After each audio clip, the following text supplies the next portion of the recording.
안녕하십니까. 인구토크 올인의 이재인입니다. 네, 안녕하세요. 인구토크 올인의 최철규입니다. 인구토크 올인은 매주 새로운 인구 이야기로 찾아뵙고 있는데요.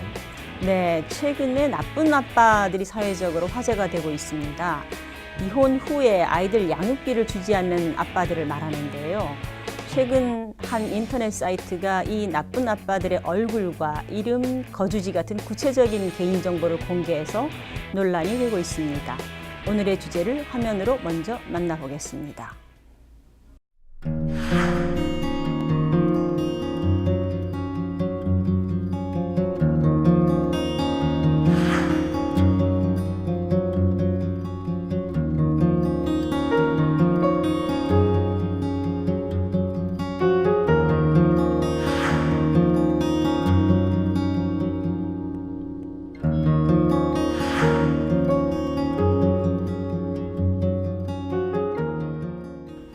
네, 이혼 후 양육부모 10명 중 무려 8명 이상이 양육비를 받지 못하고 있다고 하니 양육부모와 어린 자녀들이 감당해야 할 현실적 고통은 정말 말로 다 할 수 없는 것 같은데요. 양육비 지급 왜 이렇게 안 되고 있는지, 해결 방법은 없는지 한번 자세히 살펴보겠습니다. 함께 이야기 나눌 두 분 모셨습니다. 전경근 아주대학교 법학전문대학원 교수님, 전영순 한국한부모연합 대표님 반갑습니다. 안녕하세요. 안녕하세요. 먼저 정경근 교수님께서 오늘의 주제에 대해 알기 쉽게 간단한 강연을 준비해 주셨는데요. 강연을 먼저 듣고 자세한 이야기 다시 나누도록 하겠습니다. 교수님 부탁드립니다.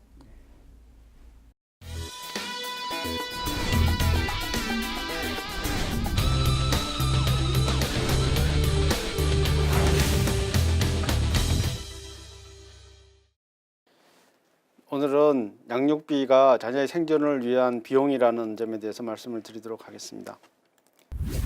양육비는 부모가 자녀를 양육하는 데 들어가는 비용입니다. 법에서는 부모가 미성년 장녀를 양육하고 보호할 의무를 부과하고 있는데요.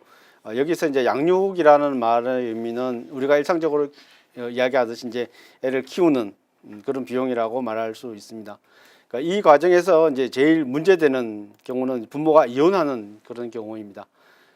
부모가 이혼한 후에 양육비가 문제되는 경우가 크게 두 가지가 있습니다.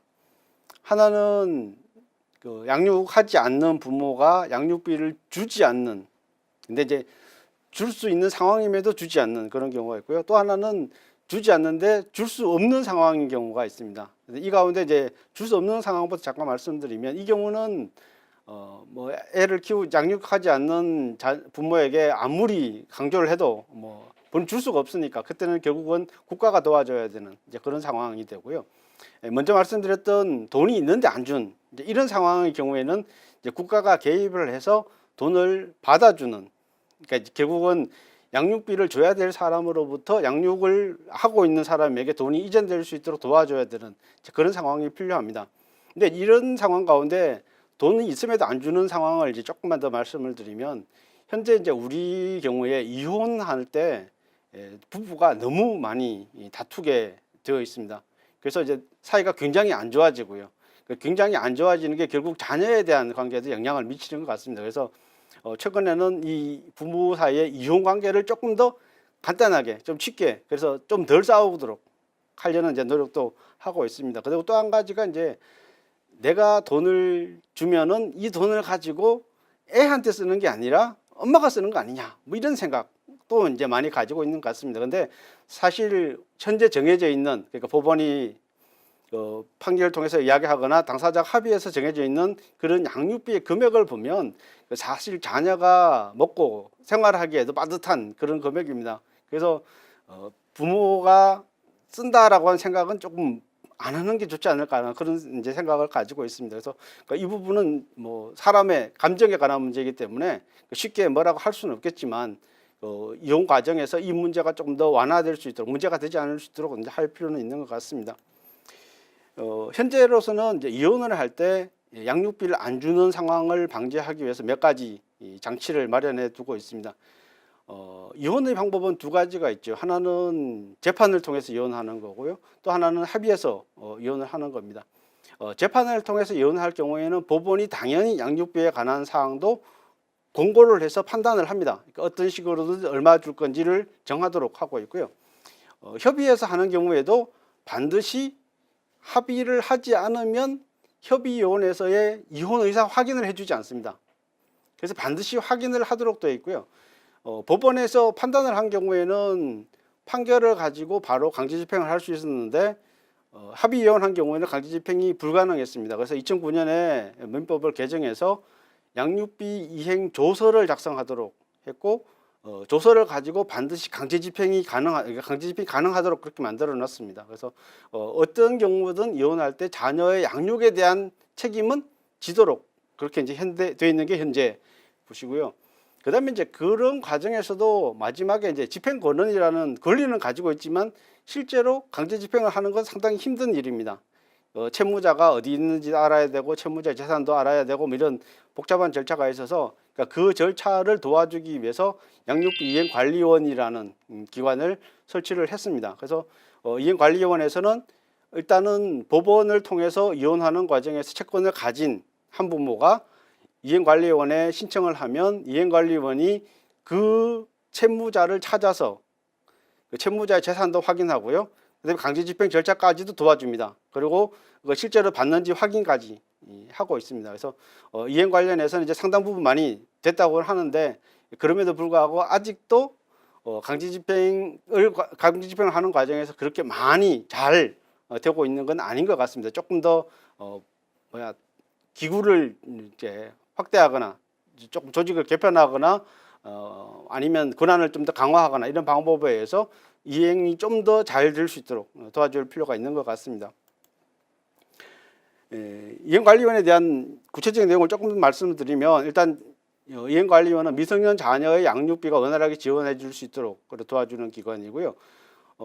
현재 아까 말씀드렸듯이 2009년 이후에는 모든 부모가 이혼을 하게 되면 양육비에 관한 집행권한이 생기게 되어 있는데요. 그 전에 이혼한 부모도 아직 있습니다. 미성년 자녀가 있는. 그래서 그 경우에는 양육비에 대한 합의를 할 수 있도록 하는 일부터 이제 시작을 합니다. 그래서 합의를 하면 그 합의대로 이행이 될 수 있도록 도와주고 있습니다. 그래서 없는 경우는 이제 그렇게 하고요. 나머지 경우는 이제 현재 말하는 일반적인 경우에는 양육비에 대한 집행 권한이 실제로 실현될 수 있도록 도와주는 그런 역할들을 하고 있습니다.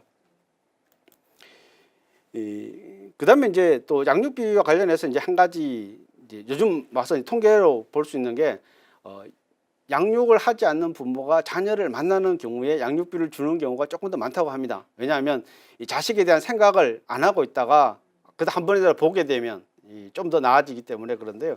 그래서 이제 이행관리원이나 가정법원 같은 경우에 자녀를 만날 수 있는 그런 기회를 만들어주는 서비스도 하고 있습니다. 그다음에 이제 미혼모의 경우에는 처음부터 이제 아버지가 누군지를 찾아야 되는 일이 생깁니다. 그래서 그 일도 도와주고 있고요. 그다음에 이제 이행 아까 말씀드렸듯이 채무자가 현재 어디에 있는지 어떤 수입이 있는지를 찾아서 강제 집행하는 역할을 하고 있고요. 그다음에 끝으로